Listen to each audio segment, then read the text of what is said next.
So this is a really good question, and I appreciate you for saying asking this question because it's kind of something I haven't really talked about here on TikTok. I've talked about it in other places, but I've never talked about it here on TikTok. So obviously, what intrigues me about Spider-Man is I identify a lot with the character, and it all goes back to like my beginnings with the character. So a little bit of backstory on me. I was born 3 months premature with a twin sister. My twin sister and I spent the first 3 months of our life in incubators. Unfortunately, due to a bit of gross negligence,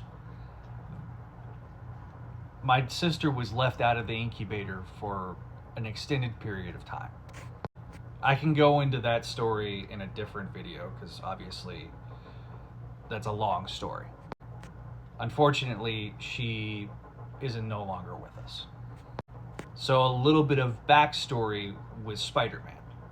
My love of Spider-Man really starts with my dad. And it kind of goes back to the origins of the character. So my dad grew up in the early 60s. And in the early 60s, in my hometown, there was a Dr. Pepper plant. Now, back then, comics cost only 12 cents or 10 cents. And my dad and his brothers would go around the neighborhood picking up Coke bottles, and they would go take it to the Dr. Pepper plant or the Coke plant, and they would recycle the Coke bottles. But when they would recycle, they would give you money back. That's why if you ever see sometimes, like on old bottles, you might see 5 cents on the bottle refund. That's what that's all about. So a 6-pack got you 30 cents. And they would go down to the drugstore and they would get 2 comics and another Coke. So they would get their comics, and my dad and his 2 brothers would read comics incessantly.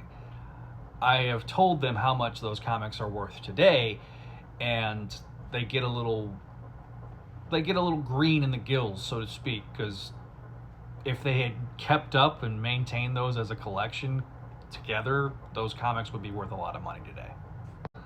So my dad, flash forward to me. I am, 4 and 5 years old. I'm obsessed with Teenage Mutant Ninja Turtles, and my dad just never got it.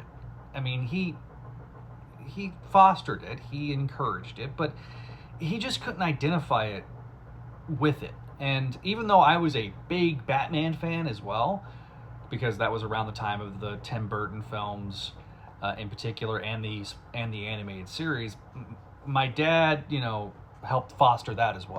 But Batman was never really my dad's character. Spider-Man was. And I think it's because Spider-Man is very much the everyman. He's super relatable.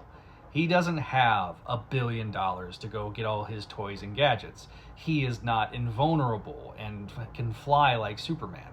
He is, at his core, just a skinny kid that gets blessed with powers, and he becomes a young adult. So there's a lot of adolescence that is kind of tied in with the character. And so when the character is introduced, he is very much a breath of fresh air. And so flash forward to me, and why do I identify with it? Obviously my dad had an influence, but it really was the original story that I started reading at the time that really kind of helped capture the zeitgeist. Now, the story itself is very complicated, but I'm going to try to give you a Reader's Digest version because it's one of the most controversial stories in Spider-Man's publishing history. But going back to my twin and I, we were very, very close.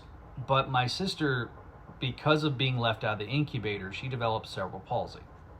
So she wasn't like the rest of us. She was very much confined to a wheelchair, and she was a bit of a prisoner in her own body. So flash forward around 1994. Fox Kids, something that I watched all the time. I was obsessed with Power Rangers and Batman the Animated Series. And they announced, and the X-Men Animated Series as well. They announced that they're going to do a Spider-Man Animated Series. And that perked my dad's ears up. So my dad thought, man, I know all about Spider-Man. I was reading Spider-Man and Marvel stuff when I was a kid. He read the original X-Men comics too. So my dad and I think my mom, I don't remember if my mom was there, but we went to the local grocery store that doesn't exist anymore. I think now it's a Tractor Supply. And my dad saw the spinner rack, and there was this really interesting looking comic. And in it was a character named the Scarlet Spider, Ben Reilly, Peter Parker, and a character named Kane. Now, Kane and Ben Reilly are clones of Peter Parker due to an experiment that was done in the 1970s, real time, that because of the death of Superman, the powers that be at Marvel were looking to shake things up in the Spider-Man world. So they decided to bring back this long-thought dead clone and kind of, so to speak, shake things up. So Kane, the other character, he is very much a prisoner in his own body. So not only do we have the twin element, we have a character that's kind of a prisoner in his own body. There's these things that tie together. Not only that, but at the time, Aunt May had passed away. And so, having recently lost grandparents, that was another element that kind of I was able to identify with. So, yeah. Something that I really believe is very much the motto of Spider-Man. And I think that, unfortunately, a lot of people, especially in power, tend to forget this particular phrase, and it kind of is a little frustrating. But with great power, there must also come great responsibility. And I took on a lot of responsibilities at home to help out my parents and my sister. And I think that the core of the character is responsibility. And I think I identified with that a lot because I was very much a kid that felt like he was on an island. And Peter Parker is very much that way. And I think that's what really intrigues me about the character, is that he is unfailingly human, and he's flawed, and he's not, Batman and Superman. Both great characters, both have their core elements, but it's really very much the human element of Peter Parker. So hopefully that sort of explains it, and it kind of gives people an opportunity to, understand my superhero origin story, so to speak.